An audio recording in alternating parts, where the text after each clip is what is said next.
us apart. But I don't even need, I don't care.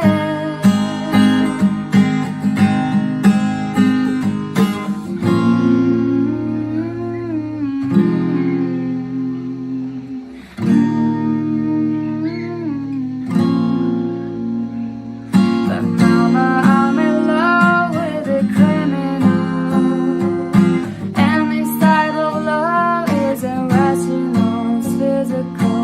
Mama, please don't cry, I will be alright. All reason aside, I just can't deny I love the guy. Mama, I'm in love with a criminal, and this type of love isn't rational, it's physical. Mama, please don't cry, I will be alright. All reason aside, I just can't deny love the guy.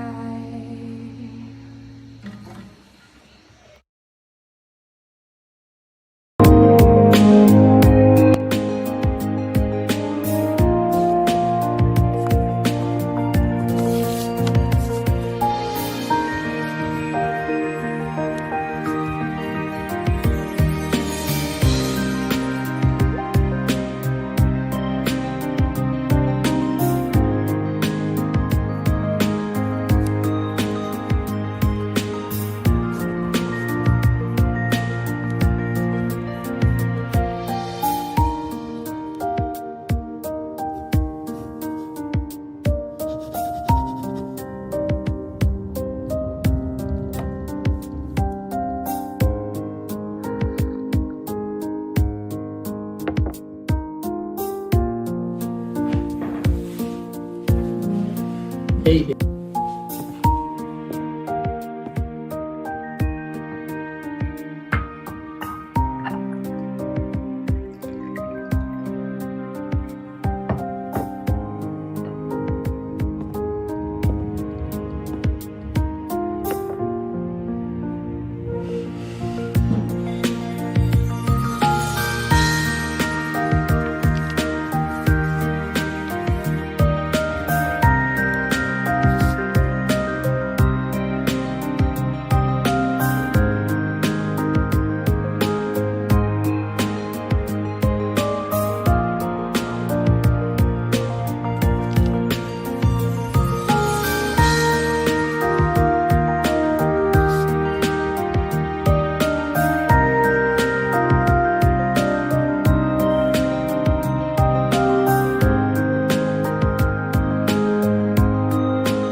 Using data science techniques to understand and analyze the large data sets available today has a huge impact on human lives. It can provide targeted information to help healthcare professionals give the best treatment to patients, or help predict natural disasters so that people can prepare early, and much more besides. In healthcare, data scientists use predictive analytics developed from data mining, data modeling, statistics, and machine learning to find the best options for patients. This type of predictive analytics examines all known factors for a disease, including gene markers, associated factors. It then recommends appropriate tests, suitable trials, and any suggested treatments. Every individual physician has their own store of knowledge gained from their studies, interests, and experiences. Data science systems that use predictive analytics ensure that all physicians can also access the latest information about the disease, tests, and treatment plans tailored to their specific patient. With this type of system, every physician has access to the same knowledge, and the best options can be consistently offered, improving patient outcomes. For example, a study by the Boston Consulting Group and AdvaMed DX, an industry association of medical diagnostics companies, examined the barriers to the adoption of potentially life-saving diagnostic tests for patients with a specific cancer and a particular gene marker. The study discovered that the biggest factor in the patient being offered a specific test was the patient's oncologist, who may or may not have known about the test and its relationship to the gene marker. By providing extra information through data science tools, physicians can be made aware of the most helpful tests and treatments for a specific patient. There are many opportunities to explore other ways to mine data, such as from electronic medical records for different types of medical research. Schools such as the North Shore University Health System in suburban Chicago, a leader in the implementation of electronic medical records, EMR systems, now offer guidance on data mining. It is the first healthcare provider in America to be awarded the highest level of EMR deployment for both inpatient and outpatient care. This remarkable effort has generated much anonymized data available for innovative analytics research.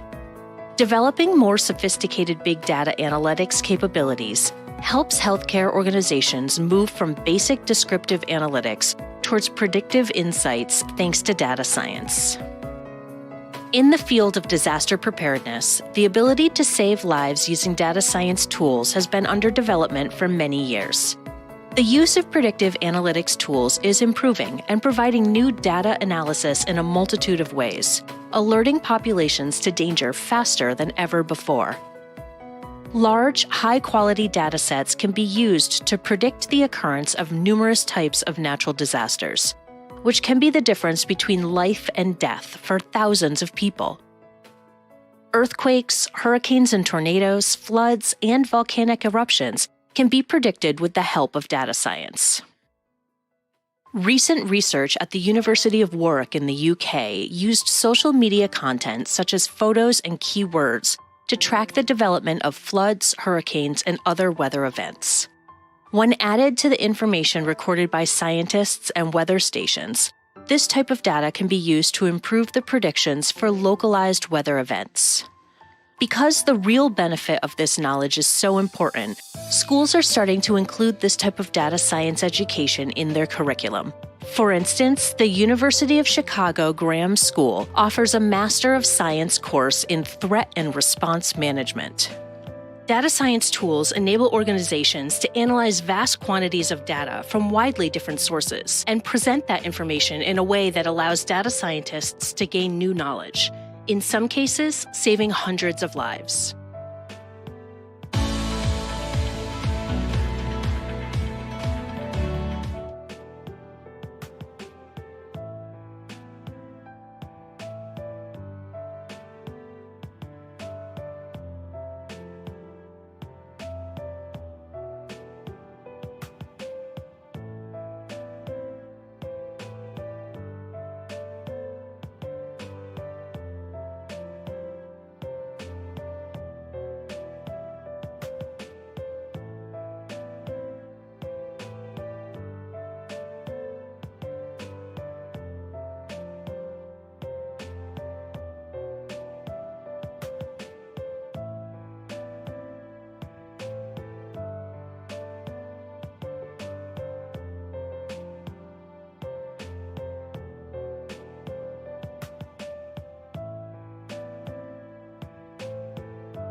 In this video, I want to start telling you about how we represent neural networks. In other words, how we represent our hypothesis or how we represent our model when using neural networks. Neural networks were developed as simulating neurons or networks of neurons in the brain. So to explain the hypothesis representation, let's start by looking at what a single neuron in the brain looks like. Your brain and mine is jam-packed full of neurons like these, and neurons are cells in the brain. And two things to draw attention to are that first, the neuron has a cell body like so, and moreover, the neuron has a number of input wires, and these are called the dendrites. You think of them as input wires, and these receive inputs from other locations. And the neuron also has an output wire called the axon, and this output wire is what it uses to send signals to other neurons, or to send messages to other neurons.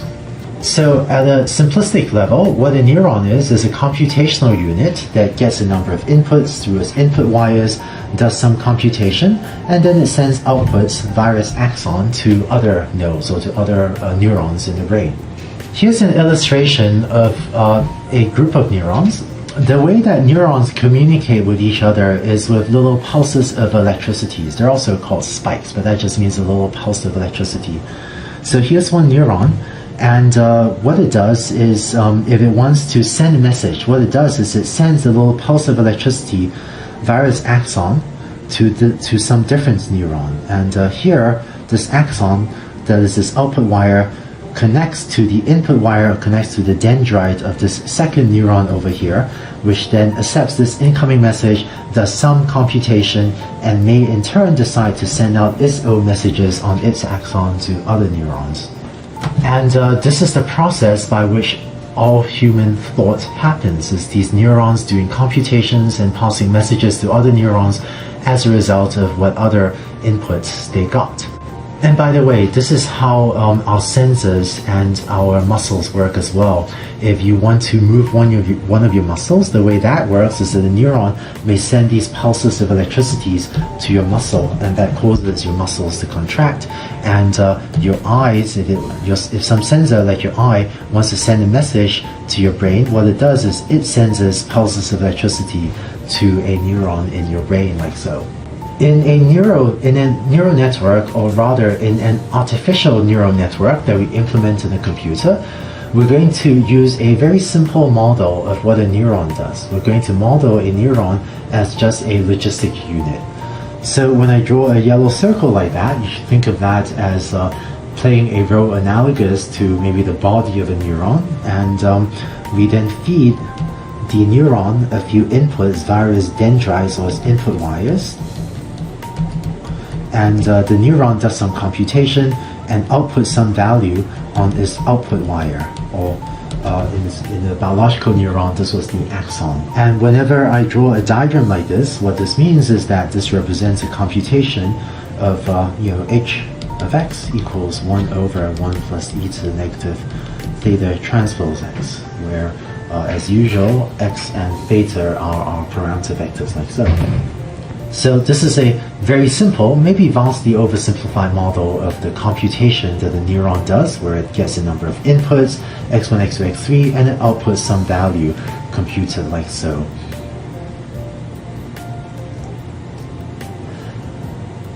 When I draw a neural network, usually I draw only the input nodes x1, x2, x3. Sometimes when it's useful to do so, I draw an extra node for x0. This x0 node is sometimes called the bias unit or the bias neuron. But because x0 is always equal to 1, sometimes I draw it and sometimes I won't, just depending on whatever is more notationally convenient for that, for that example. Finally, one last bit of terminology. When we talk about neural networks, sometimes we'll say that this is a neuron or an artificial neuron with a sigmoid or a logistic activation function. So this activation function in the neural network terminology, this is just another term for that function, for that nonlinearity g of z, equals 1 over 1 plus e to the negative z. And whereas so far I've been calling theta the parameters of the model, I'll mostly continue to use that terminology to call theta the parameters. But in neural networks, in the neural network literature, sometimes you might hear people talk about weights of a model, and weights just means exactly the same thing as parameters of a model. But I'll mostly continue to use the terminology parameters in these videos, but sometimes you may hear others use the weights terminology. So, this little diagram represents a single neuron. What a neural network is just a group of these different neurons strung together. Concretely, here we have input units x1, x2, x3, and once again, sometimes we can draw this extra node x0 and sometimes not, so just draw that in here. And here we have 3 neurons, which I've written, A21, A22, A23. I'll talk about those indices later. And once again, we can, if we want, add in this A0 and add an extra bias unit there. That always outputs the value of 1. And then finally, we have this third node at the final layer, and there's this third node that outputs the value that our hypothesis h of x computes. To introduce a bit more terminology, in a neural network, the first layer, this is also called the input layer, because this is where we input our features, x1, x2, x3. The final layer is also called the output layer, because that layer has the neuron, this one over here, that outputs the final value computed by a hypothesis. And then layer 2 in between, this is called the hidden layer. The term hidden layer isn't a great terminology, but the intuition is that, in supervised learning, where you get to see the inputs and you get to see the correct outputs, whereas the hidden layer are values you don't get to observe in the training set. So if it's not X, then it's not Y, and so we call those hidden. And later on, we'll see neural networks with more than one hidden layer, but in this example, we have one input layer, layer 1, one hidden layer, layer 2, and one output layer, layer 3. But basically, anything that isn't an input layer and isn't an output layer is called a hidden layer. So I want to be really clear about what this neural network is doing.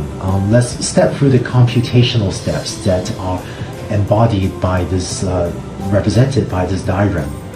To explain the specific computations represented by a neural network, here's a little bit more notation. I'm going to use A superscript J subscript I to denote the activation of neuron I, or of unit I, in layer J. So concretely, this A superscript 2 subscript 1, that's the activation of the first unit in layer 2, in our hidden layer. And by activation, I just mean, the value that is computed by and that is output by a specific. In addition, our neural network is parameterized by these matrices theta superscript j, where theta j is going to be a matrix of weights controlling the function mapping from one layer, maybe the first layer to the second layer, or from the second layer to the third layer. So here are the computations that are represented by this diagram. This first hidden unit here has its value computed as follows. Is A21 is equal to the sigmoid function, or the sigmoid activation function, also called the logistic activation function, applied to this sort of linear combination of its inputs. And then this second hidden unit has its activation value computed as sigmoid of this, and similarly for this third hidden unit is computed by that formula. So here we have 3 input units and 3 hidden units. And so the dimension of theta 1, which is the matrix of parameters governing our mapping from our 3 input units to our 3 hidden units, theta 1 is going to be a 3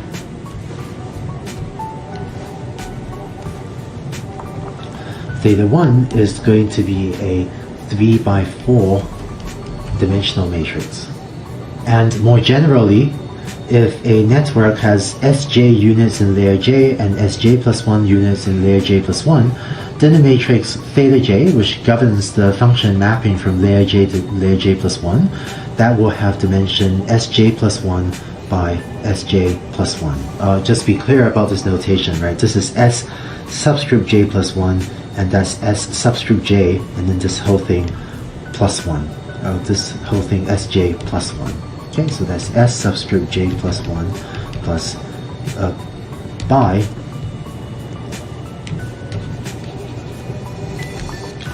so that's S subscript j plus 1 by Sj plus 1, where this plus 1 is not part of the subscript. Okay, so we've talked about what the three hidden units do to compute their values. Finally, this final, in the output layer, we have one more unit which computes h of x, and that's equal, can also be written as A31, and that's equal to this. And you notice that I've written this with a superscript 2 here, because theta superscript 2 is the matrix of parameters, or the matrix of weights, that controls the function that maps from the hidden units, that is the layer 2 units, to the one layer 3 unit, that is the output unit. To summarize, what we've done is shown how a picture like this over here defines an artificial neural network which defines a function h that maps from x's input values to hopefully to some space of predictions y. And these hypotheses are parameterized by parameters that I'm denoting with capital theta, so that as we vary theta, we get different hypotheses, so we get different functions mapping, say, from x to y.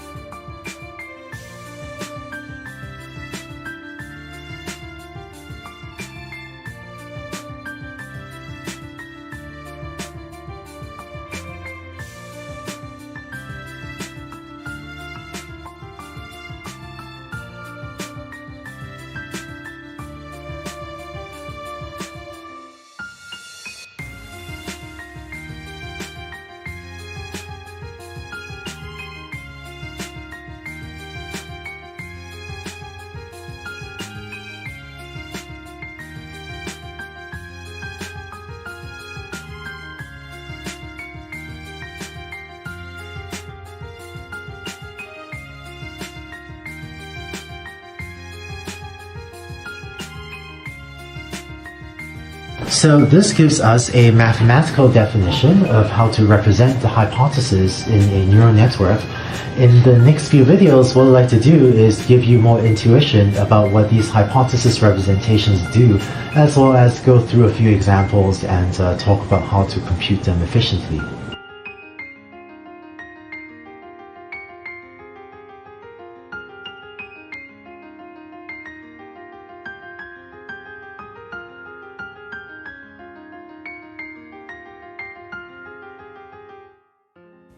Welcome back to Learning How to Learn. What would it be like if you couldn't learn new things? You would not be able to remember new people you met or remember what you were told. This actually happened to a famous patient in the annals of memory research whose initials were HM. At the age of 27, HM had an operation for epilepsy that took out his hippocampus on both sides of his brain. The hippocampus has a shape of a seahorse and is named from the Greek hippos, meaning horse, and campos, meaning sea monster. The operation was a success. The epilepsy was cured, but the price was steep. HM could no longer remember new things. He had become profoundly amnesic. Curiously, you could have a normal conversation with HM, but if you left the room for a few minutes, he could not remember you or what you had discussed. In the film Memento, the character played by Guy Pearce had this form of amnesia from a concussion. Note that he tattooed his body with messages so that he would not forget what he had to do. HM could learn other things like a new motor skill, but he could not remember having learned it. There are multiple memory systems for different types of learning. From the studying HM and animals with similar operations, we have learned that the hippocampus is an important part of a brain system for learning and memory of facts and events. Without the hippocampus and its inputs, it is not possible to store new memories in the cortex, a process called memory consolidation that can take many years. H.M. could remember things from his childhood, but he had trouble remembering things that had occurred in the years just before his operation, things that had not yet become fully consolidated. Something similar happens when you have a bad concussion, but this usually resolves, unlike H.M., who never improved. Memories are not fixed, but living, breathing parts of your brain that are changing all of the time. Whenever you recall a memory, it changes, a process called reconsolidation. It is even possible to implant false memories, which are indistinguishable from real ones, by simply suggesting and imagining, especially in children who have vivid imaginations. Here is a summary. The green process of consolidation takes a brain state in active memory and stores it in long-term memory by modifying synapses on the dendrites of neurons. These long-term memories can remain dormant for a long time until the memory is retrieved and reinstated by the red process in short-term working memory. The reinstated memory is in a new context, which can itself be transferred to long-term memory, thereby altering the old memory through reconsolidation. Our memories are intertwined with each other. As we learn new things, our old memories also change. Like consolidation, reconsolidation also occurs during sleep. This is why it is more effective to space learning over time, rather than mass learning all at once. If you want to study something for an hour, you will retain it longer if you spend 10 minutes each month over a semester than an hour on one day. In contrast, if you wait until the day before an exam to cram the material, you may be able to retrieve it the next day on the exam, but it will quickly fade from memory. In addition to neurons, brains have several types of supporting cells called glial cells. The astrocyte is the most abundant glial cell in the human brain. Astrocytes provide nutrients to neurons, maintain extracellular ion balance, and are involved with repair following injury. In this photo of the cortex, the astrocytes are stained green and the neurons are blue.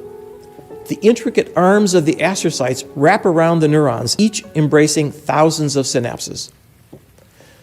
A recent experiment suggests that these astrocytes may also have an important role in learning. When human astrocytes were put into mouse brains, the humanized mice learned faster. Interestingly, when Einstein's brain was examined to find out what made him so awesomely creative, the only difference that could be found was that he had many more astrocytes than the average human. Could astrocytes be the key to understanding human intelligence? Well, the more we learn about the brain, the more we have to rethink learning. I'm Terry Sejnowski. Happy learning until we meet again.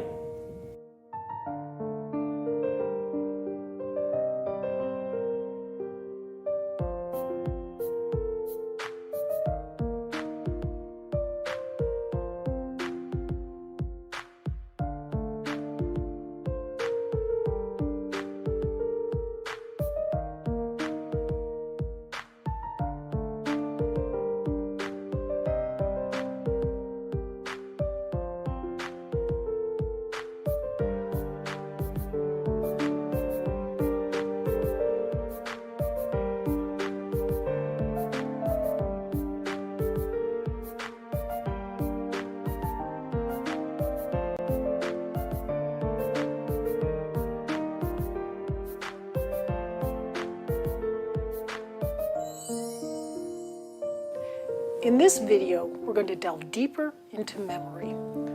Another key to memorization is to create meaningful groups that simplify the material. Let's say you wanted to remember 4 plants that help ward off vampires: garlic, rose, hawthorn, and mustard. The first letters abbreviate to GRHM, so all you need to do to remember is to use the image of a graham cracker. It's much easier to remember numbers by associating them with memorable events. The year 1965 might be when one of your relatives was born, for example. Or you can associate numbers with a numerical system you're familiar with. For example, 11.0 seconds is a good running time for the 100-meter dash. Or 75 might be the number of stitches on a knitting needle for the ski hats you like to make. Personally, I like to associate numbers with the feelings of when I was or will be at a given age. The number 18 is an easy one. That's the age when I went out into the world. By age 104, I hope to be an old but happy great-grandma.